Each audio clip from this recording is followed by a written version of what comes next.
전 세계가 충격을 받았습니다. 캄보디아를 은밀히 조종하던 거대한 중국 자본이 붕괴하고 있었습니다. 수년간 세계은행조차 건드리지 못했던 검은 금융망, 21조 원 규모의 범죄 제국, 20만 명이 넘는 조직원, 1000개가 넘는 범죄 단지가 한순간에 무너지고 있었던 겁니다. 그 거대한 시스템을 무너뜨린 건 총도 아니었고 군대도 아니었습니다. 시작은 단 한 문장이었습니다. 메콩강 프로젝트 전면 중단한다. 이건 단순한 원조 취소가 아니었습니다. 경제 동맥을 끊는 외교 핵공격이었죠. 세계는 말했습니다. 이건 외교 핵무기다. 하지만 한국 정부는 이렇게 답했습니다. 우리는 단지 국민을 지키고 있을 뿐입니다. 2024년 9월 10일 저는 처음으로 캄보디아 현지에 파견됐습니다. 우리 팀 4명이 민간인 신분으로 입국했죠. 겉으로는 사업차 방문한 평범한 한국인들이었습니다. 푸놈펜 공항에 내렸을 때의 기억이 생생합니다. 습하고 더운 날씨, 낡은 건물들 사이로 고급 호텔들이 섞여 있는 이상한 풍경, 그리고 거리를 가득 메운 중국어 간판들. 이곳이 언제부턴가 제2의 차이나타운이 되어 있었습니다. 현지 협력자가 차에 오르며 말했습니다. 2010년부터 중국 자본이 엄청나게 들어왔어요. 처음에는 카지노였습니다. 그 다음엔 부동산, 금융업. 이제는 거의 모든 산업에 중국 돈이 들어가 있죠. 그는 캄보디아에서 10년간 사업을 해온 한국계 화교였습니다. 우리는 시아누쿠빌로 향했습니다. 캄보디아 남부 해안 도시, 이곳이 범죄 단지의 핵심 지역이었습니다. 차로 3시간을 달렸습니다. 거대한 건설 현장들, 중국어로만 쓰인 간판들, 그리고 높은 담장으로 둘러싸인 건물들이 계속 이어졌습니다. 저기 보이시죠? 협력자가 멀리 4층짜리 콘크리트 건물을 가리켰습니다. 창문에는 철창이 쳐져 있었고 담장 위에는 철조망과 CCTV가 빼곡했습니다. 저곳이 범죄 단지 중 하나입니다. 태자 단지라고 불러요. 천주 소유죠. 저는 카메라로 조심스럽게 촬영했습니다. 멀리서 봐도 알 수 있었습니다. 저곳은 사무실이 아니라 감옥이었습니다. 접근하면 안 됩니다. 경비들이 총을 들고 있어요. 협력자의 경고에 우리는 거리를 유지한 채 관찰만 했습니다. 오후 2시쯤 건물 안에서 사람들이 잠깐 밖으로 나왔습니다. 운동 시간이었던 것 같습니다. 망원 렌즈로 확대해서 보니 동양인들이었습니다. 20대로 보이는 젊은 남녀들이었는데 표정은 지쳐 있었고 움직임은 느렸습니다. 저 사람들 중에 우리 국민도 있을 겁니다. 팀원 한 명이 낮게 말했습니다. 저는 주먹을 쥐었습니다. 저 안에 갇혀서 범죄를 강요당하고 있는 우리 국민들을 어떻게든 구해내야 했습니다. 하지만 우리가 마주한 진실은 훨씬 더 복잡했습니다. 그날 밤 우리는 현지 정보원을 만났습니다. 그는 과거 범죄 조직에서 일했다가 탈출한 베트남인이었습니다. 담배 연기 사이로 그가 말을 꺼냈습니다. 제가 일할 때만 해도 조직 규모가 이 정도는 아니었습니다. 2020년 이후로 폭발적으로 커졌어요. 왜 그렇게 됐죠? 코로나 때문입니다. 2020년 캄보디아 정부가 온라인 도박을 금지했거든요. 그러자 범죄 조직들이 다른 방법을 찾기 시작했죠. 그는 담배를 꺼내물면서 계속 말을 이어갔습니다. 보이스피싱, 로맨스 스캠, 가짜 투자 같은 온라인 사기 전반으로 확장한 겁니다. 그리고 코로나로 전 세계 사람들이 집에 갇혀 있었잖아요. 온라인 활동이 폭증했죠. 완벽한 타이밍이었습니다. 한국인은 언제부터 타겟이 됐습니까? 2019년부터입니다. 천주가 직접 지시했어요. 한국인은 다른 국적보다 가치가 높다고. 실제로 한국인 직원 1명이 만들어내는 수익이 필리핀인 10명보다 많았습니다. 저는 메모를 적으면서 물었습니다. 구체적으로 어떤 방식으로 모집했죠? 여러 방법이 있었어요. 가짜 채용 공고, 해외 취업 카페, 소셜미디어 광고 같은 것들이요. 가장 효과적이었던 건 해외 취업 커뮤니티였습니다. 한국 포털 사이트에 만든 커뮤니티였죠. 그 커뮤니티는 누가 만들었습니까? 조선족 브로커들입니다. 이들은 한국어가 완벽하고 한국 문화도 잘 알아요. 그래서 한국 청년들을 속이기 쉬웠죠. 월급 400만 원, 숙소 제공, 비자 지원 같은 달콤한 조건으로 유인했습니다. 정보원은 계속 말을 이어갔습니다. 처음 일주일은 정말로 정상적인 회사처럼 운영해요. 좋은 숙소, 친절한 대우, 그럴듯한 업무 교육으로 사람들이 안심하게 만드는 거죠.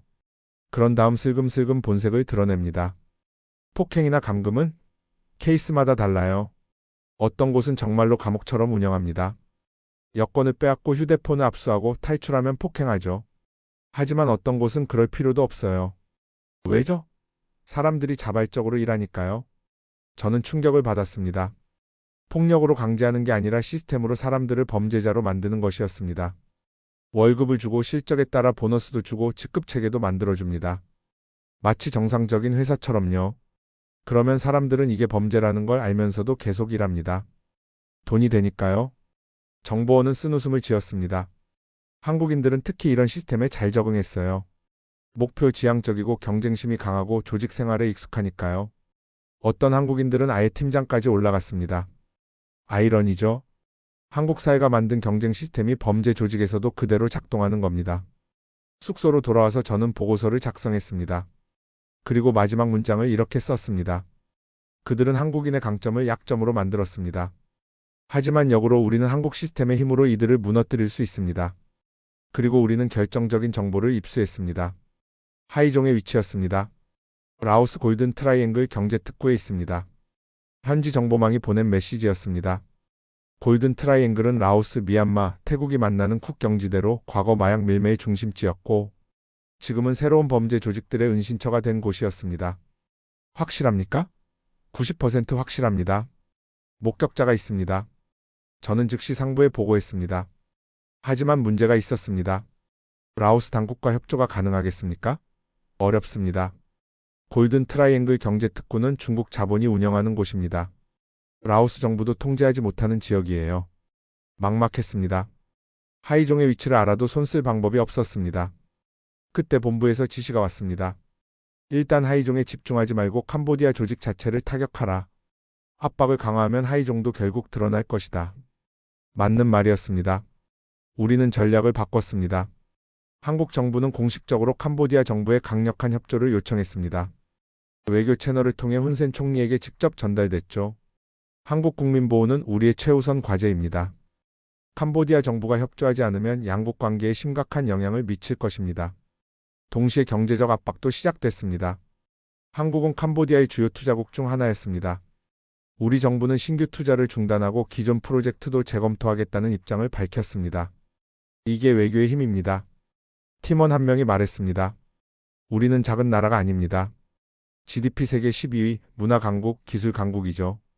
캄보디아 입장에서 한국은 절대 무시할 수 없는 파트너입니다. 효과는 즉각적이었습니다. 캄보디아 경찰이 움직이기 시작했습니다. 푸놈펜의 범죄단지 한 곳을 급습한 겁니다. 한국인 7명 체포. 뉴스 속보가 떴습니다. 저는 화면을 보면서 복잡한 감정을 느꼈습니다. 체포된 사람들 중 상당수는 피해자가 아니라 범죄자였습니다. 하지만 그들도 결국 우리 국민이었습니다. 송환 절차를 밟습니다. 우리 팀은 캄보디아 경찰과 협력해서 한국인들을 인터뷰했습니다. 그리고 그 과정에서 더 많은 진실이 드러났습니다. 한 27세 남성은 이렇게 말했습니다. 저는 피해자가 아닙니다. 처음부터 알고 왔어요. 돈을 벌 수 있다고 해서 왔습니다. 범죄라는 걸 알았습니까? 어느 정도는요. 하지만 한국에서는 돈을 벌 수가 없었어요. 알바비로는 생활도 안 되고 취업은 안 되고요. 그래서 여기 온 겁니다. 또 다른 25세 여성은 울먹이며 말했습니다. 처음에는 몰랐어요. 정말로 정상적인 회사인 줄 알았습니다. 그런데 일주일 지나고 나서 알았죠. 이게 사기라는 걸? 그때 탈출하려고 했는데 왜 못했습니까? 여권을 빼앗겼어요. 그리고 협박당했죠. 도망가면 가족한테 해코지하겠다고. 그래서 어쩔 수 없이 일했습니다. 케이스마다 달랐습니다. 완전한 피해자도 있었고 완전한 가해자도 있었고 그 중간 어딘가에 있는 사람들도 있었습니다. 하지만 공통점이 하나 있었습니다. 모두 하이종을 두려워했다는 점이었습니다. 하이종은 악마예요. 한 피해자가 떨리는 목소리로 말했습니다. 저는 그 사람을 직접 본 적이 있어요. 26살인데 눈빛이 사람 눈이 아니었습니다. 누군가 실적이 안 나오면 직접 와서 폭행했어요. 죽지 않을 정도로 때리라고 지시하는 걸 들었습니다. 어떻게 생겼습니까? 키는 175cm 정도, 마른 체형이고요. 얼굴에 흉터가 있었어요. 중국어를 쓰지만 한국어도 할 줄 알았습니다. 그리고 항상 부하를 데리고 다녔어요. 저는 메모를 적었습니다. 하이종의 프로필이 점점 구체화되고 있었습니다. 또 다른 증언자는 더 충격적인 이야기를 했습니다. 하이종은 10대 때부터 범죄 조직에 있었대요. 중국에서 보이스피싱으로 시작해서 미얀마에서 큰 조직을 만들었고 올해 초에 캄보디아로 왔다고 들었습니다. 왜 캄보디아로 왔죠? 미얀마가 너무 위험해졌대요. 군사 쿠데타 이후로 통제가 안 되니까요. 그래서 더 안전한 캄보디아로 옮긴 거래요. 증언을 종합하면서 저는 하이종이라는 인물의 윤곽을 잡을 수 있었습니다. 10대 때부터 범죄의 세계에서 살아남은 자, 폭력과 계산을 동시에 구사하는 냉혈한, 그리고 지금은 21조 범죄 제국의 핵심 인물이었습니다. 이 자를 반드시 잡아야 합니다. 저는 팀원들에게 말했습니다. 하이종이 잡히지 않으면 이 범죄는 끝나지 않습니다. 그는 조직을 재건할 겁니다. 다른 곳에서 다른 방식으로. 지금부터 모든 게 바뀝니다. 미국이 움직였습니다. 미국 재무부가 프린스 그룹을 제재 대상에 올렸습니다. 뉴스 속보가 떴습니다. 천지의 프린스 그룹과 관련 기업 14곳이 미국의 경제 제재 리스트에 포함된 겁니다. 이게 무슨 의미입니까? 팀원이 물었습니다. 프린스 그룹은 미국 달러를 사용할 수 없게 됩니다. 국제 금융 시스템에서 퇴출되는 거죠. 은행 계좌 동결, 자산 거래 금지, 해외 송금 불가. 저는 설명을 이어갔습니다. 천주가 쌓아온 21조 원 규모의 제국이 한순간에 무너질 수 있는 겁니다. 실제로 그랬습니다. 제재 발표 다음날 푸놈펜에 있는 프린스 그룹 사나 은행에 사람들이 몰려들었습니다. 뱅크런이 시작된 거죠. 예금을 찾으려는 고객들이 몰리고 있습니다. 현지 협력자가 보낸 영상을 봤습니다. 은행 앞에 수백 명이 줄을 서 있었어요. 불안한 표정들, 소리를 지르는 사람들, 경찰이 출동해서 질서를 유지하려 했지만 역부족이었습니다. 천주가 도망쳤다는 소문도 돌고 있습니다. 확인됐습니까? 아직은 아닙니다. 하지만 9월 28일 이후로 공개석상에 나타나지 않았어요. 정황상 은신 중인 것으로 보입니다. 21조 범죄 제국의 황제가 무너지고 있었습니다. 하지만 저는 안심할 수 없었습니다. 천주는 상징이었지만 실제 작전을 지휘하는 건 하이종 같은 실무 총책들이었으니까요. 그리고 우리는 발본색원 명령을 받았습니다. 국정원 신속대응팀이 추가로 캄보디아에 파견됐습니다.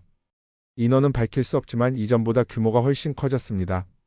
저는 현지 총괄을 맡게 됐습니다. 대통령께서 직접 지시하셨습니다. 발본색원하라고. 본부에서 전달된 메시지였습니다. 발본색원 뿌리까지 뽑아내라는 뜻이었습니다. 우리는 작전을 확대했습니다. 캄보디아 경찰과 합동으로 범죄 단지들을 하나씩 급습하기 시작했습니다. 태자 단지 급습 한국인 23명 구출. 망고 단지 급습 한국인 31명 구출. 왕고 단지 급습 한국인 19명 구출. 숫자는 늘어났지만 저는 찝찝했습니다. 구출된 사람들 중 상당수가 자발적 범죄자였거든요. 한 29세 남성은 체포 과정에서 이렇게 외쳤습니다. 왜 나를 잡아가요? 나는 피해자가 아니라고요. 여기서 돈 벌고 있었다고요. 또 다른 25세 여성은 울면서 저항했습니다. 한국 가면 뭐해요? 어차피 일자리 없는데. 여기가 더 나아요. 저는 그들의 말을 들으면서 착잡했습니다. 이들은 한국 사회의 경쟁에서 탈락했고 범죄 조직에서 오히려 자리를 찾은 거였습니다. 하지만 동시에 진짜 피해자들도 있었습니다. 한 24세 남성은 구출됐을 때 전신에 멍이 들어 있었습니다. 감사합니다. 정말 감사합니다. 그는 울면서 계속 고맙다고 말했습니다. 저는 정말 몰랐어요. 고수익 해외 취업이라고 해서 왔는데 도착하자마자 여권을 빼앗기고 감금됐습니다. 탈출하려다가 이렇게 맞았어요. 그의 증언을 들으면서 저는 다짐했습니다. 이런 사람들을 반드시 구해내야 한다고. 중요한 정보가 들어왔습니다. 하이종이 움직였습니다. 중국 공안부에서 온 정보였습니다. 라오스에서 태국으로 이동한 것으로 파악됩니다. 방콕 인근 어딘가에 은신 중인 것으로 추정됩니다. 확실합니까? 통신 감청 결과입니다. 90% 이상 확실합니다. 저는 즉시 태국 당국과 연락을 취했습니다. 태국 경찰도 협조적이었습니다. 한국의 요청이었고 미국도 압박하고 있었으니까요. 공조수사팀을 구성합니다. 태국 경찰청 국제범죄 담당자가 말했습니다. 방콕 시내 호텔과 임대 아파트를 중심으로 수색하겠습니다. 중국인 남성 26세 최근 입국자를 추적 중입니다. 시간이 촉박했습니다. 하이종이 또 다른 곳으로 도망치기 전에 잡아야 했습니다. 저는 방콕으로 날아갔습니다. 태국 경찰과 직접 협력하기 위해서였습니다. 방콕 경찰청 회의실에 태국, 한국, 미국, 중국 수사관들이 모였습니다. 4개국 공조 수사였죠. 이런 규모의 국제협력은 처음이었습니다. 하이종은 매우 위험한 인물입니다. 제가 브리핑을 시작했습니다. 10대부터 범죄 조직에서 활동했고 폭력을 서슴지 않습니다. 무장했을 가능성도 있습니다. 체포 시 각별히 주의해야 합니다. 화면에 하이종의 몽타주가 떴습니다. 증언자들의 진술을 토대로 만든 것이었습니다. 키 175cm, 마른 체형, 얼굴에 작은 흉터. 중국어와 한국어를 구사하며 주로 부하 2명과 함께 다닙니다. 태국 경찰이 질문했습니다. 무장 저항할 가능성은 높습니다. 과거 미얀마에서 경찰과 총격전을 벌인 기록이 있습니다. 회의실이 긴장했습니다. 우리는 방콕을 사사치 뒤졌습니다. 중국인 밀집 지역, 고급 호텔, 서비스 아파트 등 하이종이 숨을 만한 모든 곳을 수색했습니다. 나흘째 되는 날 단서를 잡았습니다. 통로이 지역 서비스 아파트에서 의심인물 목격. 태국 경찰이 보고했습니다. 중국인 남성 20대 중반 부하로 보이는 2명과 동행, 얼굴에 흉터 있음. 바로 출동합니다. 우리는 즉시 현장으로 향했습니다. 2024년 10월 15일 새벽 4시 방콕 통로이 지역의 한 서비스 아파트 앞에 태국 경찰 특공대, 한국수사관, 중국공안이 조용히 건물을 포위했습니다.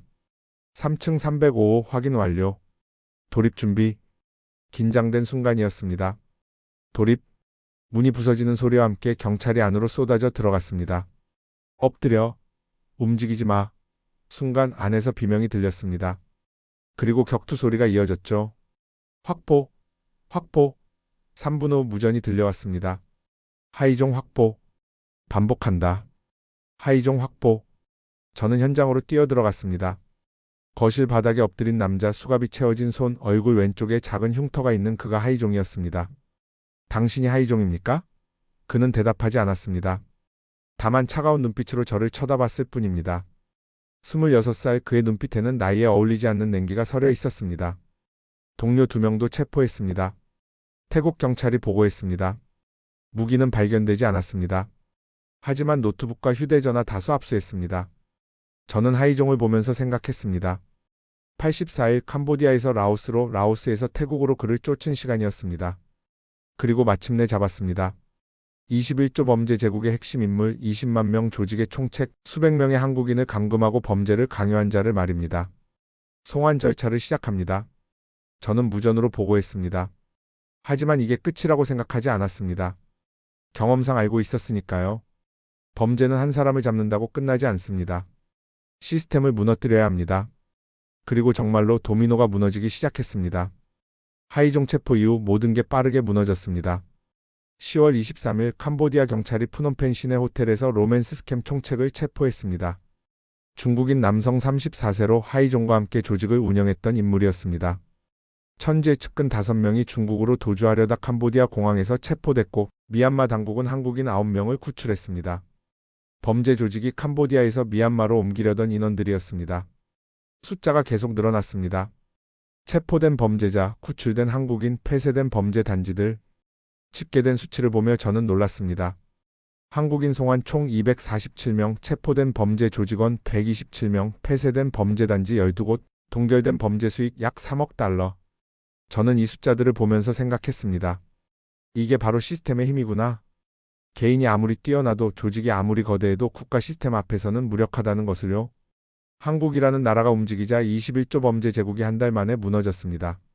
하지만 진짜 싸움은 그 다음이었습니다. 저는 서울로 복귀했습니다. 2달의 작전이 끝난 것이었습니다. 국정원 본부 회의실에서 최종 보고를 했습니다. 원장님과 간부들이 참석했어요. 수고하셨습니다. 원장님이 말씀하셨습니다. 이번 작전은 성공적이었습니다. 국민보호라는 국정원의 본래 임무를 훌륭히 수행했어요. 하지만 저는 완전히 만족할 수 없었습니다. 천주는 아직 잡지 못했습니다. 알고 있습니다. 하지만 그는 이미 끝났어요. 프린스 그룹은 파산 직전이고 국제 수배 중입니다. 평생 도망자로 살아야 할 겁니다. 맞는 말이었습니다. 천주를 직접 잡지는 못했지만 그의 제국을 무너뜨렸으니까요. 회의가 끝나고 저는 혼자 사무실에 남았습니다. 창밖을 보면서 지난 2달을 되돌아봤습니다. 21조 범죄 제국, 20만 명 조직, 신계 범죄 단지. 처음 이 숫자들을 봤을 때는 압도당했습니다. 어떻게 이런 걸 무너뜨릴 수 있을까? 하지만 한국이 움직이자 달랐습니다. 외교부는 캄보디아 정부를 압박했습니다. 경제적 압박, 국제 여론 조성, 양자 관계 재검토를 통해서요. 캄보디아는 선택의 여지가 없었습니다. 한국은 무시할 수 없는 파트너였으니까요. 경찰청은 국제공조를 이끌었습니다. 태국, 라오스, 베트남, 중국까지 각국 경찰이 한국의 요청에 응답했습니다. 한국의 국제적 위상 때문이었습니다. 국정원은 정보망을 총동원했습니다. 위성, 통신, 감청, 인적 네트워크 등 20년간 쌓아온 역량을 쏟아부었습니다. 그리고 무엇보다 중요한 것, 대한민국 국민을 지키겠다는 의지였습니다. 국민보호는 타협할 수 없는 가치입니다. 대통령이 직접 말씀하셨다고 들었습니다.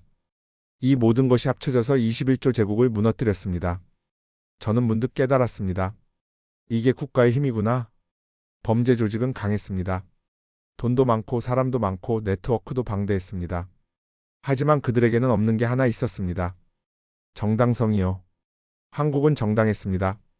우리 국민을 지키는 것, 범죄자를 처벌하는 것, 정의를 실현하는 것. 이건 누구도 반박할 수 없는 가치였습니다. 그래서 국제사회가 한국을 도왔습니다. 미국이 제재를 가했고 중국이 정보를 공유했고 동남아 국가들이 협력했습니다. 범죄 조직은 혼자였지만 한국은 혼자가 아니었습니다. 송환된 한국인들에 대한 조사가 본격화됐습니다. 검찰과 경찰이 합동으로 수사팀을 꾸렸습니다. 247명 중 피해자로 분류된 사람은 31명이었고 나머지 216명은 범죄 가담자로 분류됐습니다. 언론에서는 논란이 일었습니다. 이들을 피해자로 봐야 하는가? 범죄자로 봐야 하는가? 저는 이 질문에 명확한 답을 가지고 있었습니다. 케이스마다 다릅니다. 하지만 원칙은 분명해야 해요. 속아서 간 사람, 강제로 범죄를 당한 사람은 피해자입니다. 보호하고 지원해야죠. 하지만 알고도 간 사람, 자발적으로 범죄에 가담한 사람은 범죄자입니다. 처벌받아야 해요. 이게 법치주의입니다. 한국은 법치국가니까요. 첫 번째 재판이 시작됐습니다. 로맨스 스캠에 가담한 한국인 10명이 재판을 받게 됐죠. 법정에서 검사가 말했습니다. 피고인들은 2019년부터 2024년까지 조직적으로 로맨스 스캠을 저질렀습니다. 피해자는 110명, 피해액 93억 원입니다. 변호인이 반박했습니다. 피고인들도 피해자입니다. 속아서 캄보디아에 갔고 어쩔 수 없이 범죄에 가담했습니다. 하지만 증거는 명확했습니다. 피고인들은 월급을 받았습니다. 현금과 가상화폐로 매달 200만 원에서 500만 원씩이요. 실적에 따라 인센티브도 받았습니다. 피고인들은 자유롭게 가족과 연락했습니다. 통화 기록이 있습니다. 피고인들은 직급 체계 안에서 승진도 했습니다. 일부는 팀장까지 올라갔습니다. 판사가 판결을 내렸습니다. 피고인 전원 유죄, 징역 3년에서 7년. 법정 밖에서 피해자 가족들이 울었습니다. 93억을 돌려받을 수 있습니까? 우리 어머니가 평생 모은 돈이었어요. 저는 그들을 보면서 마음이 아팠습니다. 범죄의 피해는 숫자로 표현할 수 없었습니다. 한 사람의 인생이 무너지고 가족이 파탄나고 꿈이 사라졌습니다. 경고 신호가 왔습니다. 라오스에서 한국인 납치 사건이 발생했습니다. 본부에서 긴급 연락이 왔습니다.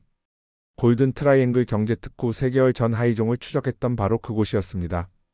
피해자는 26세 남성으로 고수익 채용 공고를 보고 자발적으로 입국했다가 감금됐습니다. 저는 한숨을 쉬었습니다. 시작되는구나, 풍선 효과. 캄보디아에서 범죄 조직을 타격하자 그들이 주변국으로 흩어진 겁니다.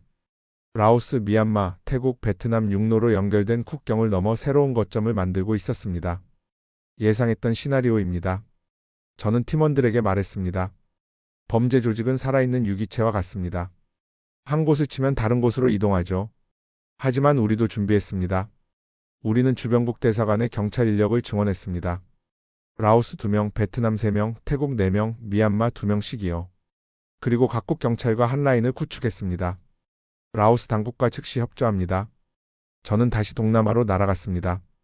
베트남에서도 신고가 들어왔고 미얀마에서 한국인 3명 구출했으며 태국 방콕에서 새로운 범죄 단지가 발견됐습니다. 숫자는 캄보디아만큼 크지 않았습니다. 하지만 계속 발생했습니다. 마치 두더지 잡기 게임처럼요. 이건 끝이 없습니다. 팀원 한 명이 지친 목소리로 말했습니다. 한 곳을 막으면 다른 곳에서 생깁니다. 동남아 전역이 전장입니다. 맞는 말이었습니다. 하지만 저는 포기할 수 없었습니다. 그래도 해야 합니다. 우리가 멈추는 순간 범죄 조직은 다시 커질 겁니다. 서울로 돌아왔습니다. 사무실에서 혼자 이번 한 해를 정리했습니다. 구출된 한국인 총 312명, 체포된 범죄자 127명, 폐쇄된 범죄단지 18곳. 하지만 여전히 남아있는 한국인 추정 500명 이상과 행방불명된 천즈? 아직 끝나지 않았구나. 그때 FBI에서 연락이 왔습니다. 천즈의 위치를 파악했습니다. 드디어 4개월간 잠적했던 21조 제국의 황제가 발견된 겁니다. 어디입니까? 두바이입니다. 가짜 여권으로 입국했다가 금융거래 추적에 걸렸습니다. 두바이 범죄자들의 천국이라 불리는 곳이었습니다. 하지만 더 이상 안전하지 않았습니다. UAE 당국에 인도를 요청했습니다. 미국이 움직였고 한국도 공식 요청을 넣었습니다. 천즈를 캄보디아로 송환해달라고요. 천즈가 체포됐습니다. 두바이 경찰이 그를 공항에서 잡은 겁니다. 탈출을 시도하다가 걸렸습니다. 뉴스에 그의 사진이 떴습니다. 수척해진 얼굴, 수갑을 찬 손. 더 이상 캄보디아 재벌의 모습이 아니었습니다. 그냥 도망자였습니다. 프린스 그룹은 완전히 무너졌습니다. 경제 전문가가 분석했습니다. 미국의 제재 이후 은행 계좌가 모두 동결됐고 자산은 압류됐습니다. 21조 원 규모의 제국이 3개월 만에 사라진 겁니다. 저는 이 소식을 들으면서 생각했습니다. 이게 바로 경제 강국의 힘이구나. 한국 혼자서는 천지를 잡을 수 없었습니다. 하지만 한국이 미국과 협력하자, 미국이 경제 제재를 가하자 천지는 무너졌습니다. 이게 바로 동맹의 힘입니다. 저는 특별 세미나에 초청받았습니다. 국방대학교에서 열린 초국가 범죄와 대응 전략 세미나였습니다. 이번 캄보디아 사태를 통해 우리가 배운 교훈을 말씀드리겠습니다. 저는 강단에 섰습니다. 첫째, 범죄는 국경을 넘지만 정의도 국경을 넘습니다. 우리는 5개국 경찰과 협력했습니다. 그리고 미국, 중국까지 합세했죠. 범죄 조직이 아무리 넓게 퍼져도 국제협력이 더 넓게 퍼질 수 있습니다. 둘째, 시스템이 개인을 이깁니다. 하이종은 천재적인 범죄자였습니다. 10대부터 범죄 세계에서 살아남았고 26살의 거대 조직의 총책이 됐죠. 하지만 시스템 앞에서는 무력했습니다. 한국의 외교 시스템, 정보 시스템, 법 집행 시스템이 작동하자 그는 84일 만에 잡혔습니다. 셋째, 경제력이 무기입니다. 천주는 21조 원을 가진 재벌이었습니다. 하지만 한국의 GDP는 2200조 원입니다. 한국이 캄보디아 투자를 중단하겠다고 하자 캄보디아 정부는 협조할 수밖에 없었습니다. 이게 바로 경제 강국의 힘입니다. 박수가 터졌습니다. 세미나가 끝나고 여러 사람들이 다가왔습니다. 자랑스럽습니다. 한 해군 장교가 말했습니다. 저는 소말리아 해적 소탕 작전에 참여했었습니다. 그때도 느꼈죠. 한국은 작은 나라가 아니구나. 맞습니다. 우리는 작은 나라가 아닙니다. 저는 고개를 끄덕였습니다. GDP 세계 12위, 문화 강국, 기술 강국이죠. 그리고 무엇보다 시스템이 작동하는 나라입니다.